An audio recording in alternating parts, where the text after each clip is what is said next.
Beautiful McKenzie Eddy. Absolutely. We encourage it.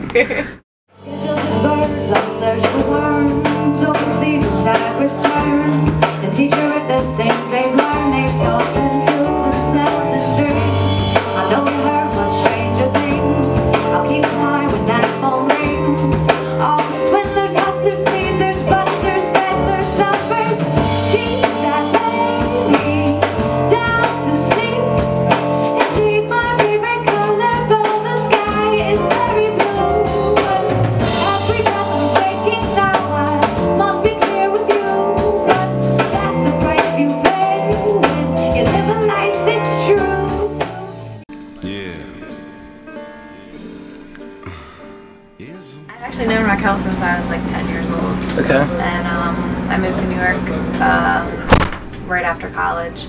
I had a bunch of job interviews, but one of my really good friends in college, her sister was working for Dame, so told me they needed somebody to come work with Alice Smith and Citizen Cope. And I came and I interviewed, and then I started working with him, and then things just kind of evolved, and I brought Raquel up from home. So. That's when I be like, okay, split. And now she getting wasted every time I mean, every single time, every single one's been really different. It's a different job every time. But it's not really a job. But it's a different experience every time, you know, depending on who the artist is. I've played different roles that I guess are considered A&R roles in every single record, so it's been really cool. Like, you know, Currency has his own process, and Ski has his own process, and Murs has his own process, and the Black Keys had their own process, and everybody has like a certain amount of control that they want, or over their project, or a certain amount of like help that they need, or a certain amount of like creative freedom that they want to have or do have, and so this is awesome, you know, really, really awesome. Oh, that's all it is overlap. I don't think I'd be able to do it if it didn't, but most of the people that I'm around are really good business people. Most of the musicians that are with me still and around me still are really smart about whatever it is they want to do, and a lot of them know a lot more than I do in certain areas. Like Murs knows a million times more than I do when it comes to touring, when it comes to a lot of things, you know, so I learn from all of them. I just kind of try to be a good, like, people connector, and try to, you know, hold everything together, and that's what I've kind of learned from Dame, is like, if you can find people that are all really talented and good at what they do, and then like help unite them and try to get them to work together, then that's like the real, like, that's the real job, you know? Yeah. That's the real, like, yeah, that's the real, like, part that's like, you know, maybe the work, but the rest of it is, you know, everybody brings something to the table, so. Awesome. As a musician, like, you know, music kind of is just, it's more of, it's so not a job for me, so. I mean, I don't know. People were saying that to me, like, oh, you're rapping now, and I'm like, that's not what that's never what in my mind I was trying to do, but I guess it's coming off that way, I don't know. Okay.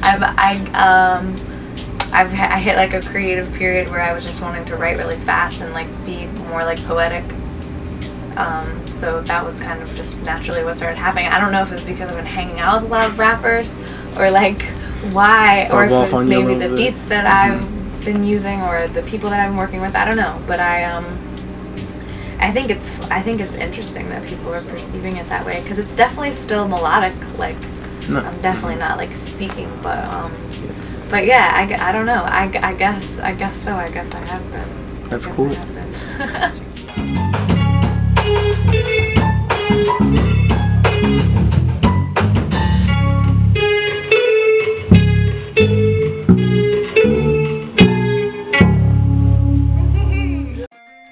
I guess we all need a taste of freedom. No, it feeds me alive. I guess just a sense of diversity, and the sense of I like to think that listening to it would take them on some type of journey, you know, I try to write about things that are universal through metaphor a lot of the time. So I would like for people to sit and listen and just, you know, think about things that they don't get to think about on a daily basis, or be happy that they can relate to something, and also like get to know some new artists, because I have like a lot of my friends on it as well, you know, and a lot of my friends are people that people know way more than are way more well known than me. So I think just kind of to get a feeling of maybe they're hearing something, some type of new type of fusion that they haven't heard before, a mixture between like hip hop and folk and rock and reggae, and you know, it's all there. So to just realize that like all projects don't have to be genre defined. I don't think they do anymore.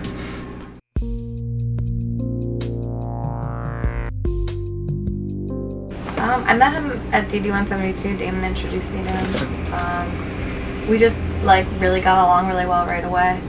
And I think I was rehearsing down in the basement of the office or something, and he had come down and listened, and then was like, we should do something. And I was like, yeah, we should. And then a few months later he had come back to the office, and I had known who he was already just from his early stuff, early Kanye days, and I was like, man, hell yeah, let's do something. And then we had always just talked about it, and then we're like, let's do a whole project. So he booked some time to come up for like 3 days, and I had a bunch of beats and a bunch of stuff I was already working on for this project, and I was like, just jump on whatever you want to jump on, you know? Awesome. So we did. Purple rain, purple rain. Yeah, no, I mean, I think that's awesome. I think that's the point of music, you know, is to kind of like unify us as a people. And you know, like culturally music develops in pockets and has developed in pockets like around the world, and now like the world is way more global and interactive because of the internet. Like people are being able to send each other music and hear each other's music in like a lot faster fashion, and I think it's going to change the way that it is, but I think it's good, you know. I think it's good. Music is like the one thing that's like a universal expressor that we all have, that everybody kind of really seems to understand, so I think it's cool.